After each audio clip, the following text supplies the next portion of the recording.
Well, hello. Welcome everybody to the first, I think I can say with extreme safety, the first Junkanoo performance at the Explorers Club. And I just want to thank Bahama Breeze, a local New York Junkanoo group, for taking time to come and share their skills with us. Normally, a Junkanoo group could be 20, 30 people, but they made up for it with noise and ambition. Okay. We are very fortunate tonight to have a Junkanoo expert here with us, who also happens to be the son of Bahamian Prime Minister Philip Davis. This will be Christopher Davis, who is better known as King John Kwa II of the Ahanta people in what is now Ghana because of his relation to Junkanoo. I may have... So before we get this going, I just would love, Christopher, would you mind giving us a little context to what we just saw? And thank you again.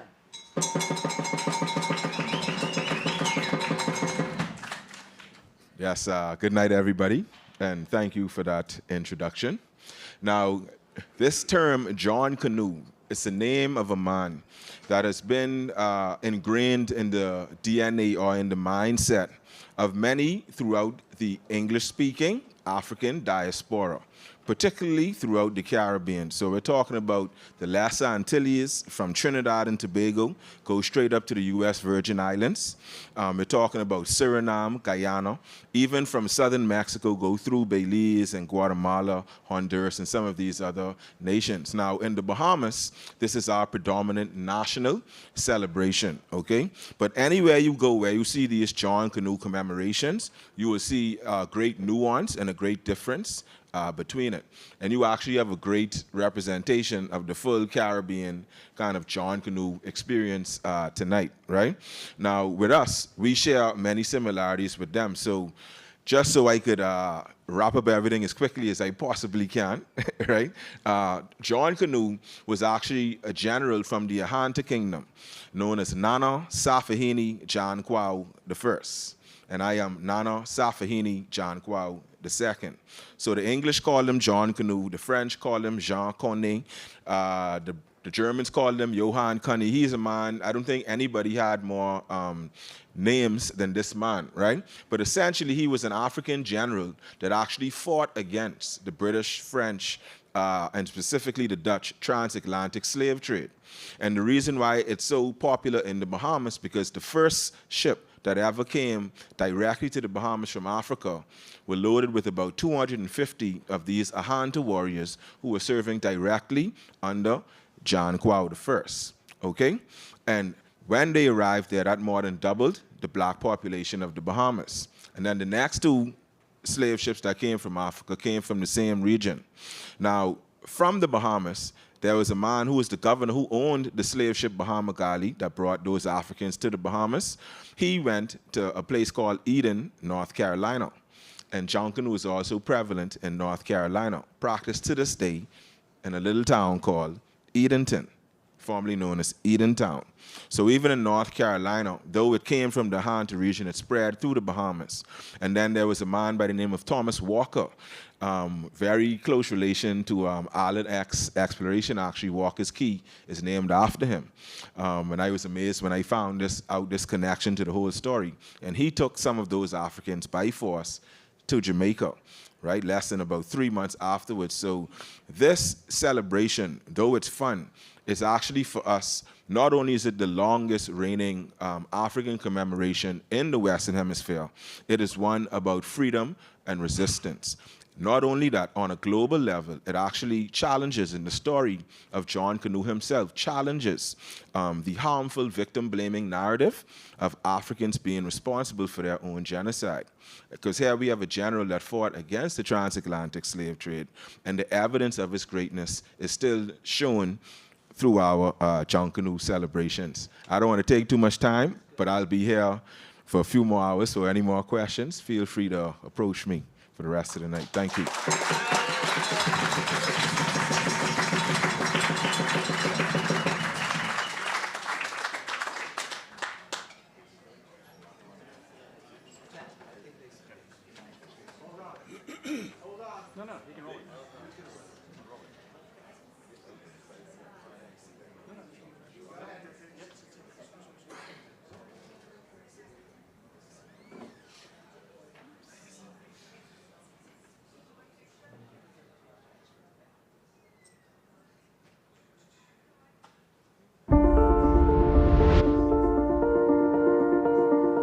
Together as humanity, we can change the world.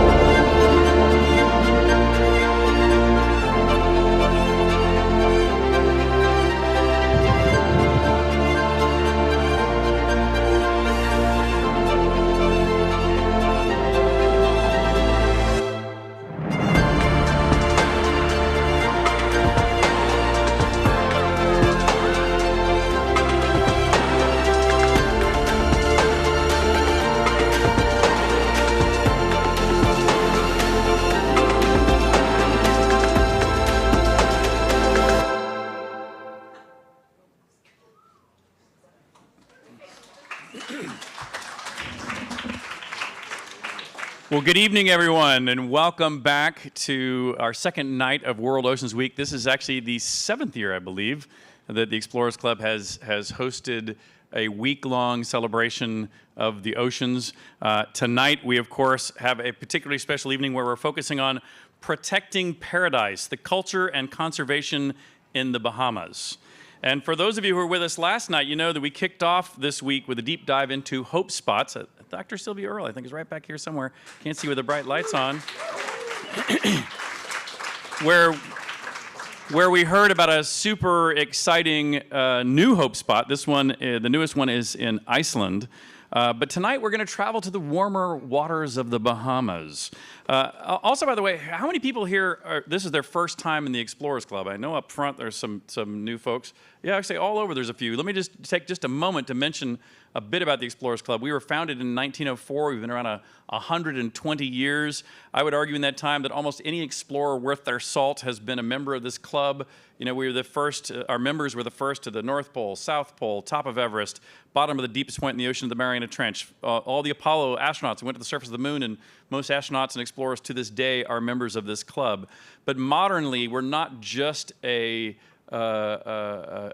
fellowship of field science workers, although that is still, by the way, our core, but we're also celebrate science communicators and artists who help bring the message of the importance of science, the importance of these issues we're facing like climate change to the world. And so hopefully for those of you that are new, you'll get a chance after tonight's proceedings to get to prowl around in the club and talk to some of our members about the amazing work they're really doing all over the world.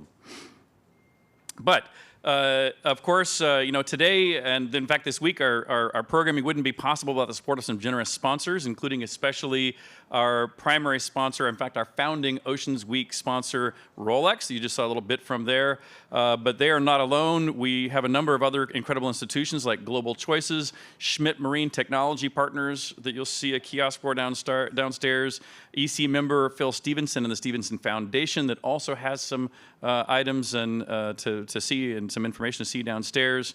And of course, yesterday we heard a lot from another one of our sponsors, the Woods Hole Oceanographic Institute, that has brought a lot of their researchers out yesterday for some of the coral farming and coral restoration work that we were doing.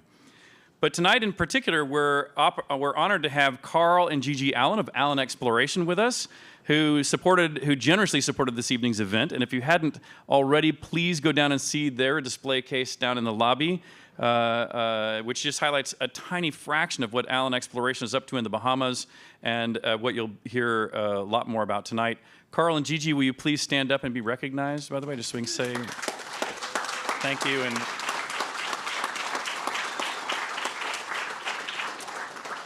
thank you so much for your support of this. And by the way, the artifacts downstairs are just awesome that they've entrusted us to guard with our lives down there in the display case.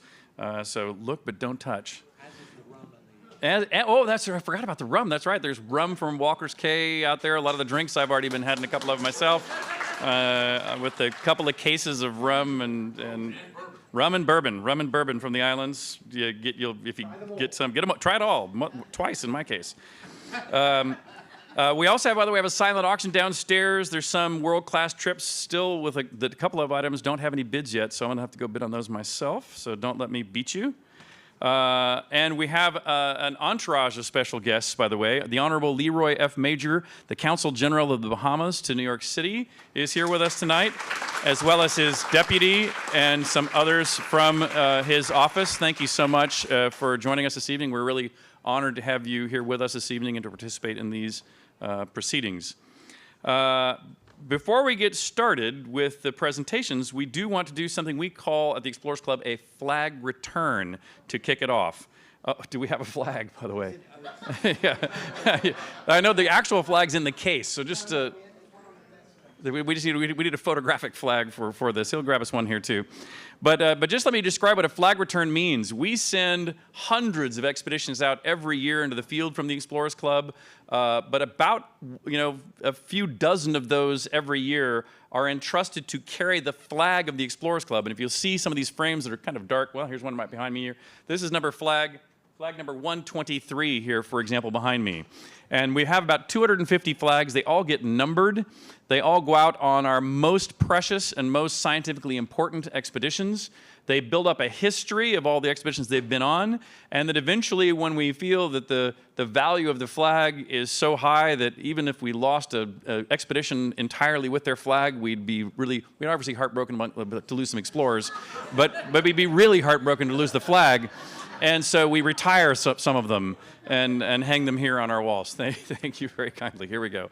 And so in March of 2023, Flag 69 was taken by Michael Pateman, Carl Allen, David Kincannon, and other members of the Explorers Club to identify, recover, and preserve artifacts from the 1656 shipwreck of the Spanish treasure galleon, the Nostra Senora de la Maravillas. I'm sure I pronounced it wrong.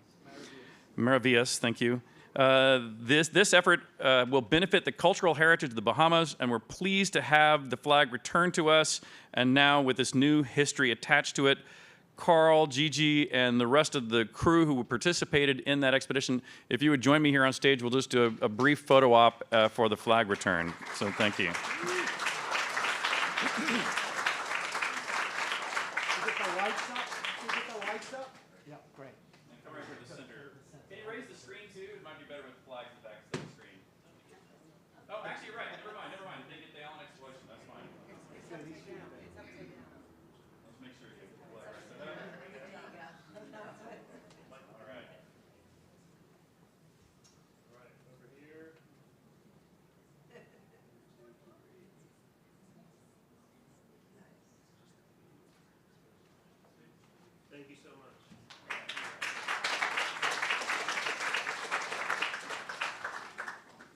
All right, I guess it's being returned, so I should take it back.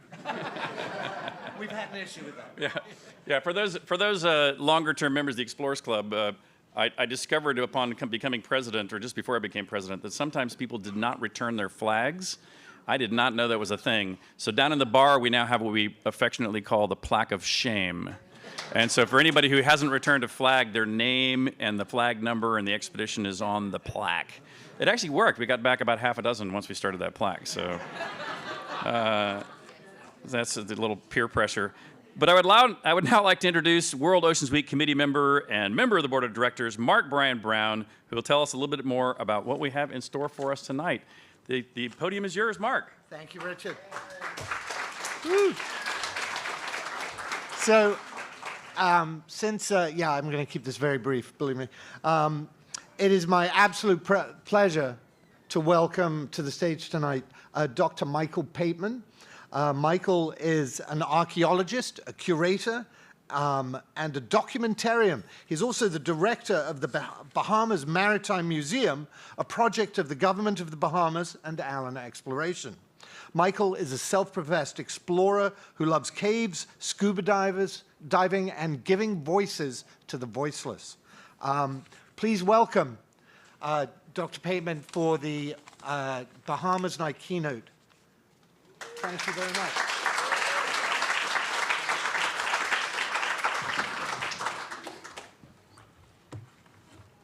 I just opened my laptop here. Okay. No drums? The drums left.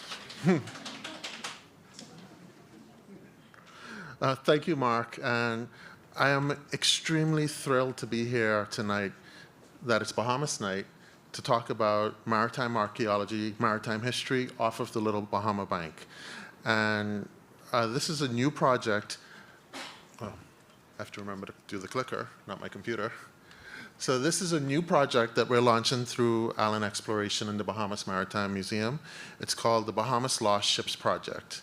And I'll talk a little bit about that later on in my presentation, but since it's Bahamas Night, I figured I should give a little background on the Bahamas because I just wasn't sure how many people knew much about the Bahamas. And I'm glad it wasn't discussed earlier because that would have been half my presentation gone. All right, so the Bahamas is an archipelago. It's located in the Western Atlantic Ocean that stretches over 1,000 kilometers. It's just north of Cuba and east of the Florida Peninsula. While the Bahamas is considered a small country by landmass, in reality, it's quite large if you include the ocean, with an EEZ, or Exclusive Economic Zone, encompassing over 2 million square miles, making it one of the largest countries in the Caribbean. The Bahamas is known for our tourism, our beautiful beaches, and natural environment, which includes, as I mentioned earlier, our beautiful beaches and clear waters. These clear waters allow for incredible scuba diving. If you're a diver, I tell you come to the Bahamas because you'll just be blown away with how far you can see.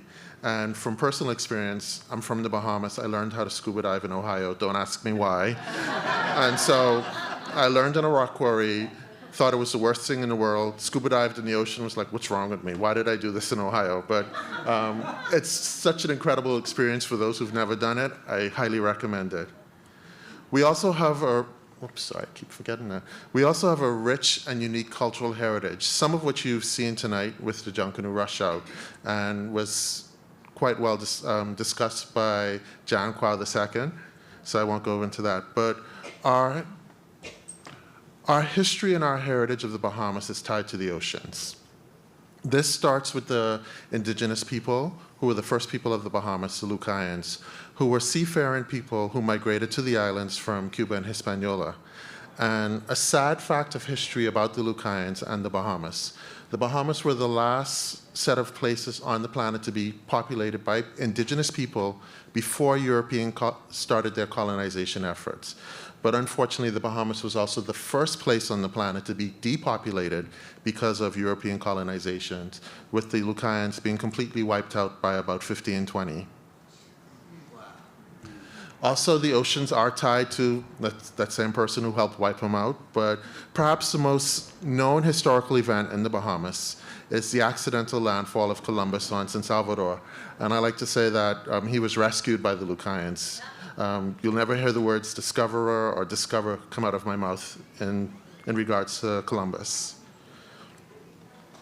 Also, the Bahamas is known for the original settlements of the Europeans in 1648, which coincidentally started with a shipwreck, and my talk tonight is about shipwrecks. The Bahamas also, once again, I'm tying our whole culture to the oceans. It includes the horrors of the transatlantic slave trade. And this is the way in which the most modern-day Bahamian, our ancestors, arrived to the Bahamas, was through the slave trade.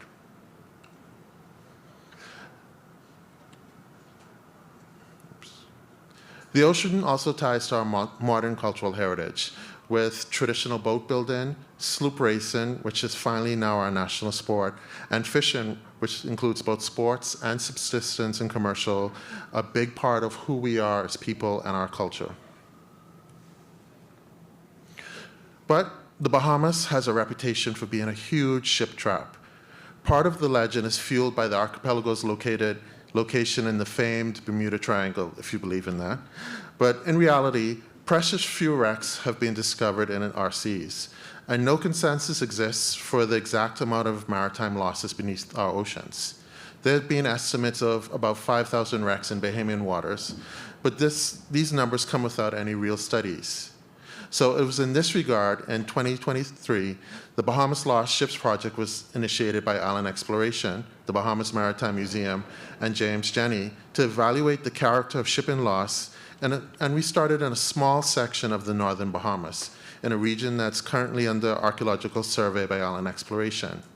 In this historical account, we found some 176 maritime losses, and this was just through the historical record. And this all dated between 1526 and 1976. However, before I get into that, I just want to talk about the early focus on shipwrecks in the Bahamas.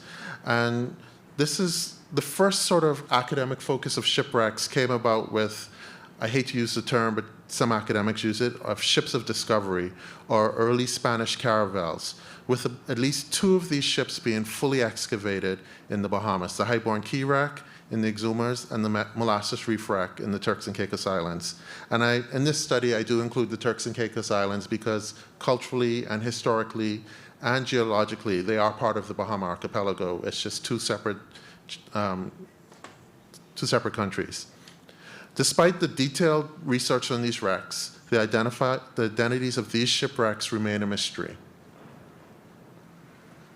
Another major focus on historic shipwreck recovery is on treasure recovery, with the Maravillas shipwreck, which was mentioned earlier, which wrecked in the northern Bahamas in 1656, being the crown jewels of these studies. And the Maravillas is being studied by three different groups. First started with Bob Marks and his team in the 1970s. It was followed up by Herbo Humphreys and his team in the early 80s and 90s, and now Allen Exploration from 2018, 2019. While much of the focus on the recoveries from the Maravillas has been on the vast treasures, there's been so much more that Allen Exploration has done with the study of the Maravillas, and I'm going to just give you a quick example of that. Let me see if this works. Oh.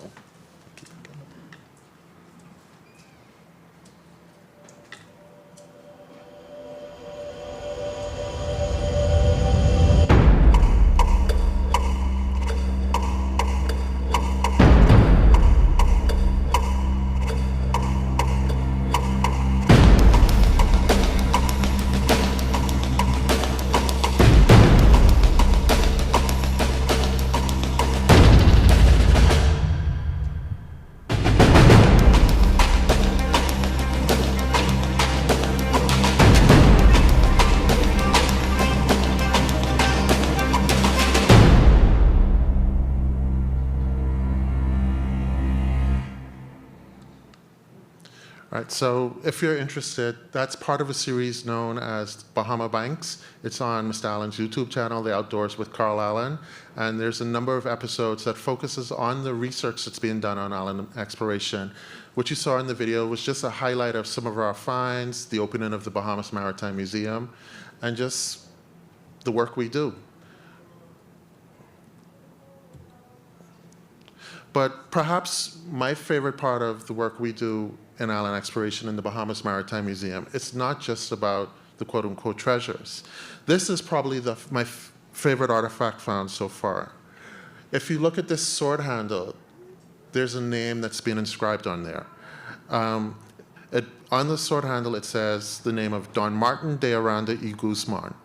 This name appears nowhere on the list of passengers who were on board the Maravillas when it wrecked. However, when we did further research on this, we found the family records of the Guzman family, and we found while Don Martin wasn't on board the Maravillas, he'd actually died 20 years ago. His son was on board and had perished during the wrecking of the Maravillas. So we were able to add another name to the list of passengers on board the Maravillas. And this is the type of work we are able to do in island exploration, not just the treasure that everyone likes so much. Also, in terms of shipwreck studies in the Bahamas, there's been some focus on the slave trade, but very little of that has actually been on the shipwrecks themselves. More of that has been focus has been on the people, what happened to them after they wrecked. And surprisingly, there's actually only been 2 projects in the Bahama archipelago dedicated to finding the remains of slave ships. Interestingly, they are the last 2 slave ships to bring African captives to the Bahama Islands, the Troubadour in 1841, and I was a part of the team that found the Peter Mowell that wrecked in 1860. So, as I mentioned earlier, some 176 maritime losses were identified within the historical record dating between 1526 and 1976. And once again, we only studied a small part of the Bahamas. Our plans are to take this further. Although the Bahamas is a ship graveyard, not all of these wrecks contain valuable gold, silver, and gemstone as cargo. And this is probably one of the most important things I can tell people at this research, because whenever I talk about shipwrecks, the first word out of someone's mouth is there treasure on board? While their cargo may have been valuable at the time of wrecking, most were made of organic materials that would not have survived several hundred years on the ocean floor, such as cotton, salt, lumber, and so much more. The value of mapping and locating these shipwrecks lies in the stories they can tell. This research already shows that the waters surrounding the Bahamas were a superhighway and the historical role these islands played in global trade from an early time. So I highlighted the treasure part, and even the media sort of picks up on the treasure. So we launched the Lost Ships Project today, and this is one of the media stories that came out about the lost ships. Explorer creates master map for sunken treasure in the Bahamas. We have 176 shipwrecks, and I think only 3 of them had treasure on them. So, but it's part of the hype, unfortunately. So what was on board?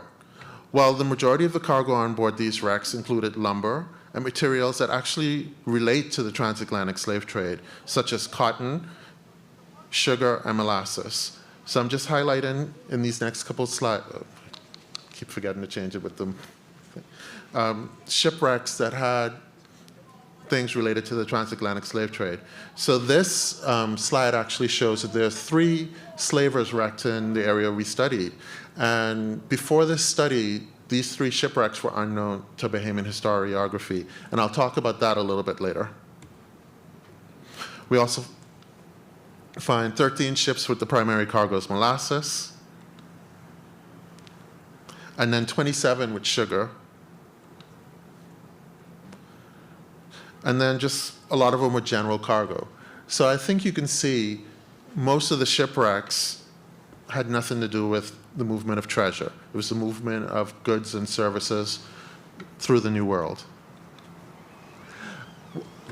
I put this up not for everyone to read, but just to give once again, an understanding of what we're finding. So we found 55 shipwrecks that contain sugar, molasses, cigars, coffee, tobacco, and timber. And 28 of those were actually tied directly to the transatlantic slave trade between West Africa, the Americas, and Cuba.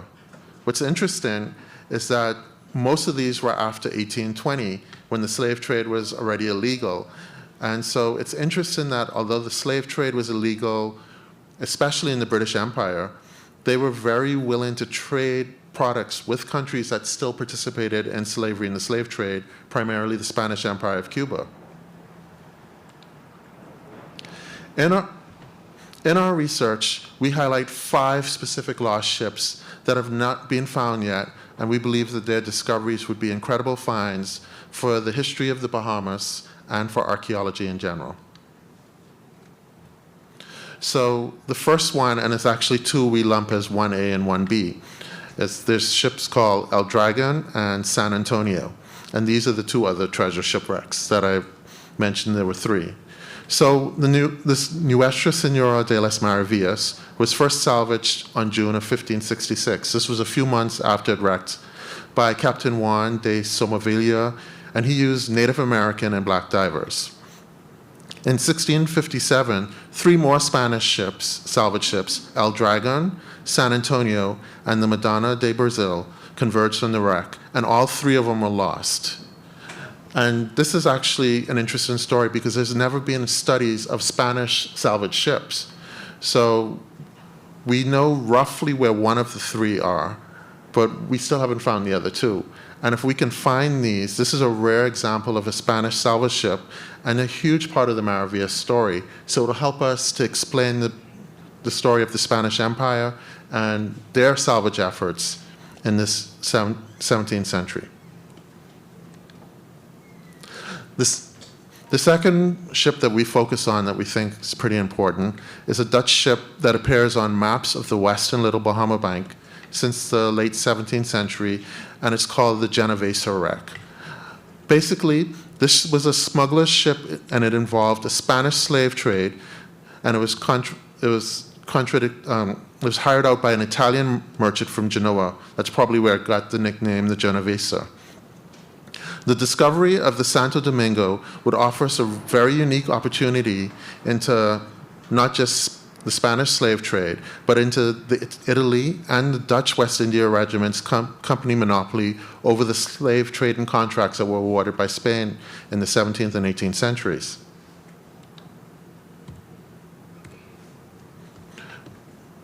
The next one, which I think will be a pretty fascinating story. So this was lost off of Grand Bahama in 1804, and it's called the Sans Pareil, and I probably butchered it. It's a French name.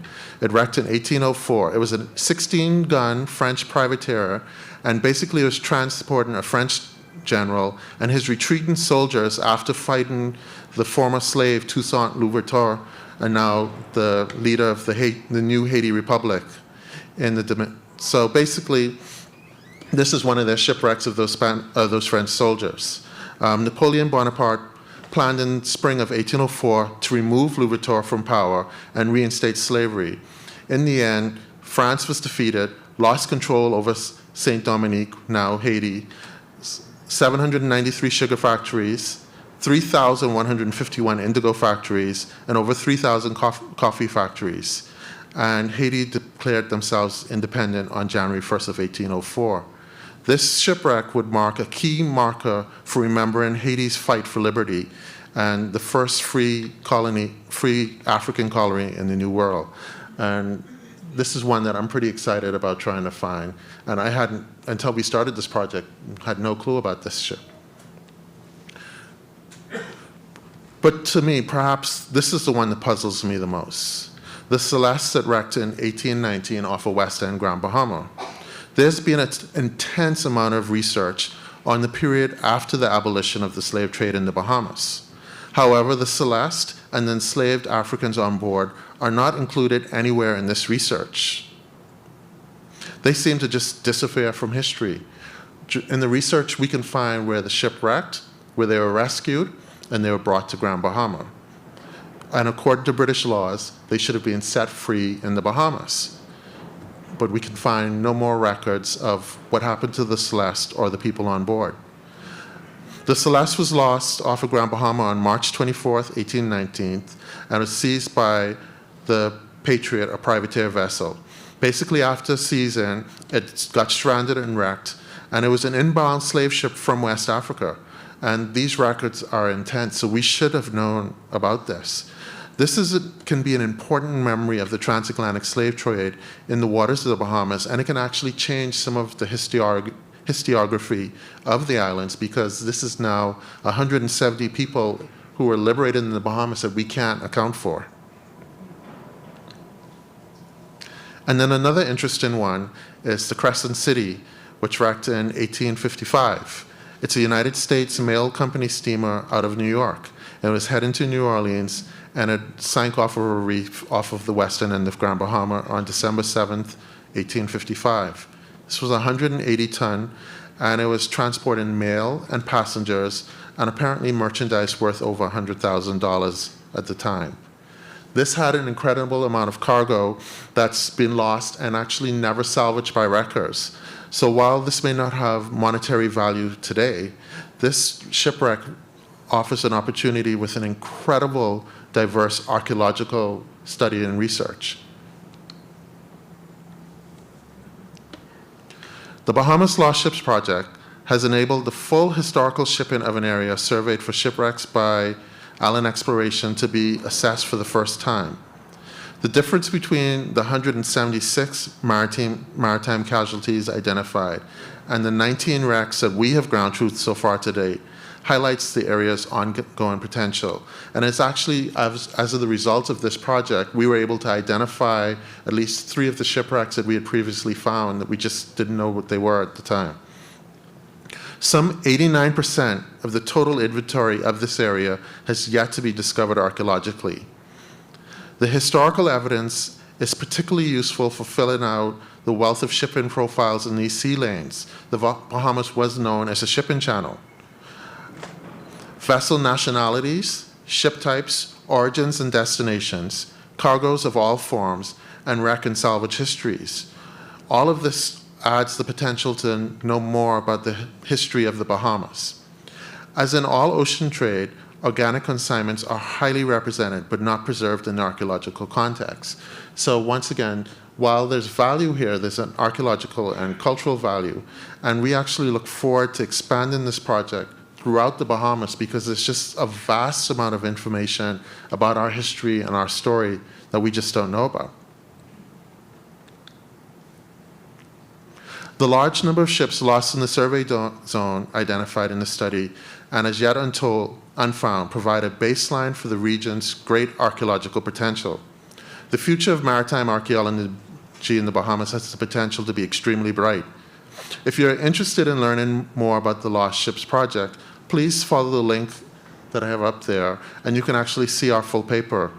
I'd also like to thank my co-authors on this paper, listed in order, James Jenney, Carl Allen, Sean Kingsley, Jim Sinclair, Dan Porter, and Kenton Dickinson, along with Christopher Davis, Janqua II, for assisting me with some of the graphics and data, and Vanessa Pateman, my wife, for assisting me with the presentation. Thank you.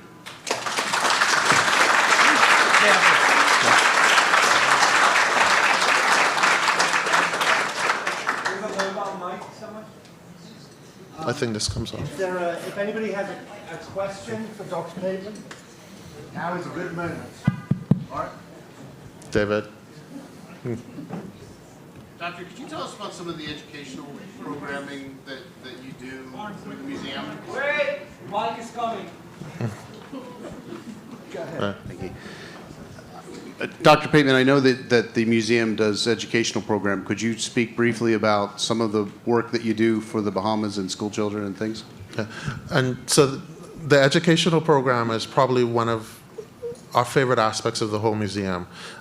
Ms. Allen allowed us to have a whole classroom space in the upstairs of the museum. And so we bring in school kids right now mostly from Grand Bahama, and a few have come from Abaco, but we're hoping to expand to the rest of the Bahamas. And we do a full classroom experience. So we start off with a tour of the museum. We actually take them into the conservation lab so they can see the work, and then we explain the work. And then we give teachers a list of subjects. Most of them pick archaeology and conservation. So then we bring artifacts out and we allow the school kids to help us clean the artifacts. Part of it is it makes my life easier because they clean a lot of pottery for us. But it shows the kids the potential of different fields in the Bahamas. In the Bahamas, most of us, when you go through high school, you're taught be a teacher, a doctor, a lawyer, or an accountant. Archaeology, while not a new field, is new for the Bahamas because there are very few of us out there. So we're hoping through these educational programs we can encourage the next generation of archaeologists. And I've had a few kids tell me they're going to take my job, so I look forward to it. Now that you've found all these wrecks, who's gonna start looking for them and digging? How does that work? So we are Actually still digging them up. So we're still looking. I've talked to Mr. Allen probably, I don't know how many times, that I really want to find a slave ship. There's been 2 found in the archipelago. The Peter Moel, which I mentioned, which I was a part of the team that found that. And unfortunately with the Peter Moel, it wrecks so close to shore that the wreckers got everything. The only reason we can guarantee you that we found the Peter Moel is because it ran aground, and we can actually see the evidence of where the ship ran aground and the parts of the metal that's fused into the rocks. And then the Troubadour, which wrecked off of the Turks and Caicos, but that was also heavily salvaged. So there's been no real study of transatlantic slave trade through shipwrecks in the Bahamas. And I'm hoping through this project that we can actually do that for the first time. So a lot of that would be for us, but I think it also opens the opportunity for training, field schools, and so much more. It allows the Bahamas in general, when we turn it over to them, to know what's in our waters. Because before this, we just didn't know. Question? Anybody? Mark? Thank you. This was fascinating. I've been diving in the Bahamas, and I didn't know a fraction of this.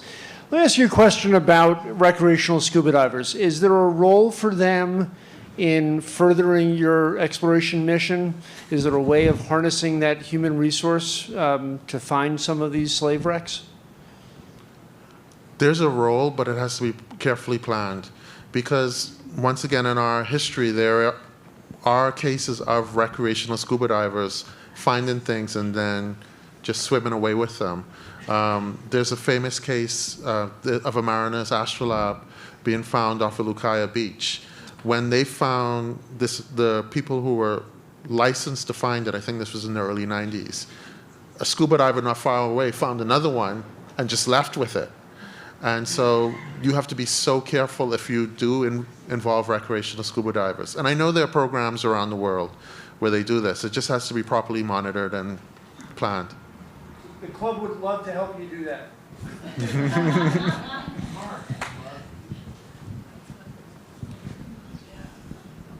Were there any pirate ships involved here? So that's a great question. And there are known pirate ships wrecked in the Bahamas, but not in this survey area. That's something else that I've wanted to look for a while. So the Bahamas is known as the Pirate Republic. Basically, after the fall of Port Royal, the pirates came to the Bahamas. Great shelter, corrupt government, and they governed Nassau themselves. When Woodes Rogers arrived, and I think Christopher mentioned him briefly, his mission was to expel the pirates and restore commerce. Unfortunately, when we talk about restoring the commerce, he's actually talking about slavery and the slave trade. And it's unfortunate that Bahamians still celebrate that motto of expel pirates, restore commerce. That was the motto of the Bahamas for well over 300 years. But at this time, there were several pirate ships that wrecked during a battle between Woodes Rogers and some of the pirates. There's another pirate ship that we're looking for that I can't talk about just yet, but there are pirate ships out there. All right, one more. Okay, one more. I don't need a Yeah, I know, except it's broadcast. I'm sure. With regards to your exploration and the plans of where you thought things were, and then, of course, hurricanes, especially Dorian, who just sat there, have you done any kind of survey or analysis on, maybe movement of those locations that you thought were there, or has that not been done? So the majority of our project actually started after Dorian, but I'll give hurricanes do move shipwrecks around. The Maravillas is a prime example of that. It may not have been moved by hurricanes, but it's been moved by storms. I think our scatter trail is over 12 miles, Mr. Allen? So people have this sort of vision of shipwrecks as this contained environment. You go down, oh, it's a shipwreck.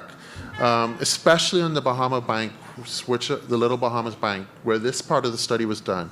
This is vast open oceans, and this is right near the Gulf Stream.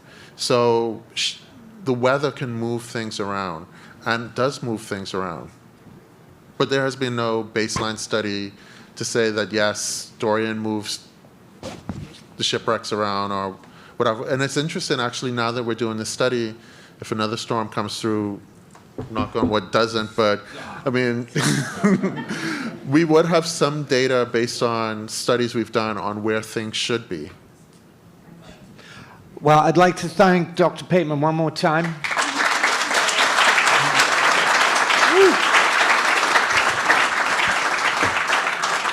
And hold on. One more thing. Before we head to dinner, we're going to have Wells Howe, who's the director of the remarkable organization Beneath the Waves, where he is the director of Blue Carbon. And they have presented here in the past, and he's going to give a very brief overview of their continuing amazing work. Thank you, Wells. Thanks, Mark.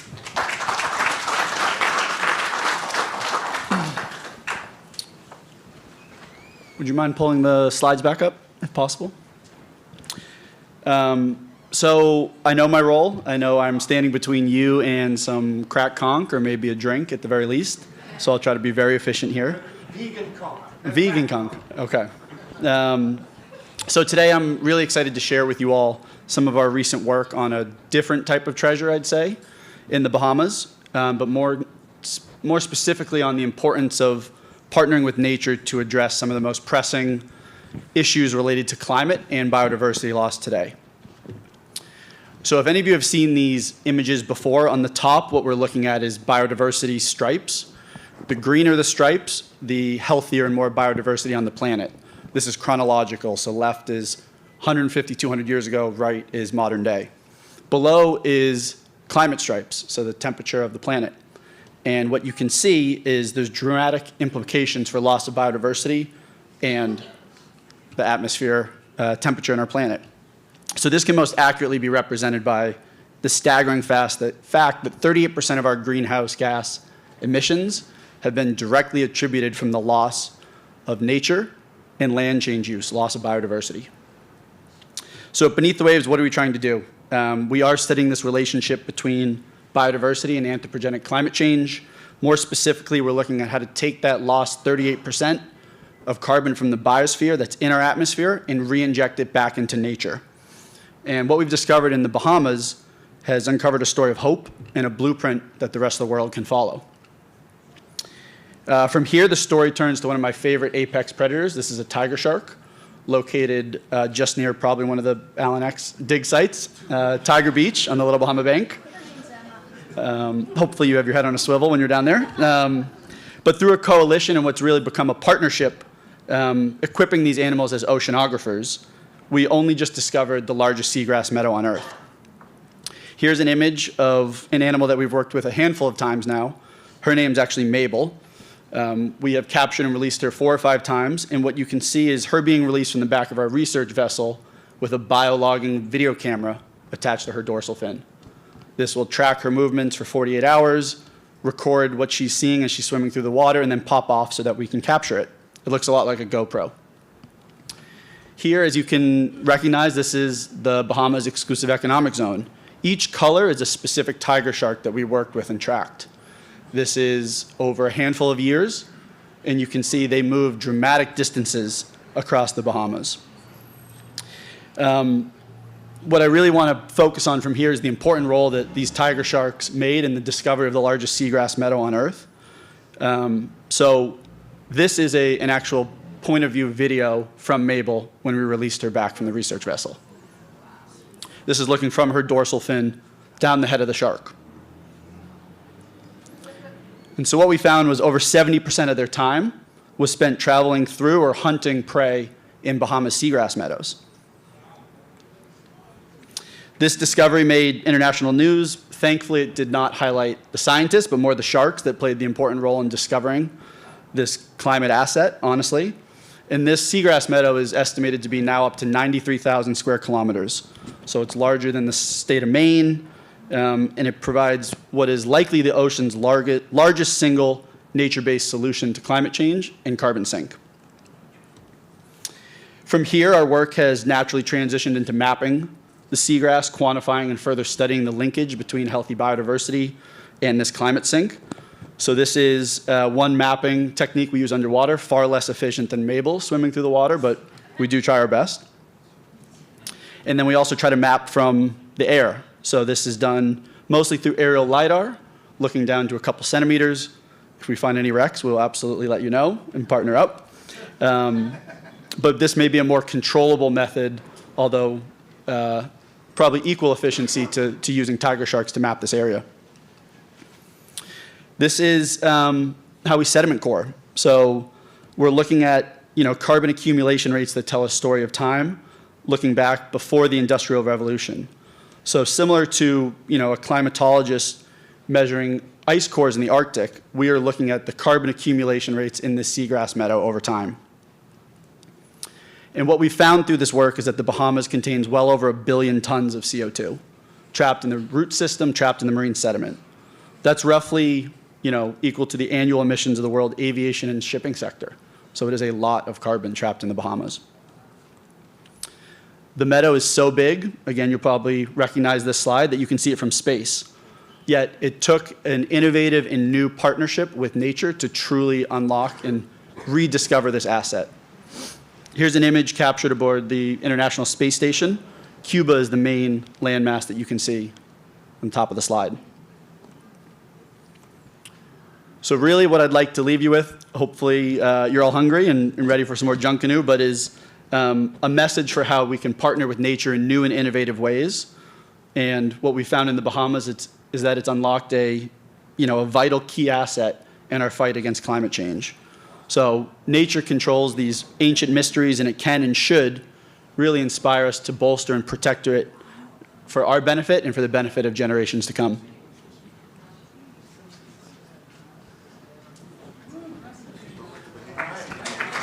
Thank you very much.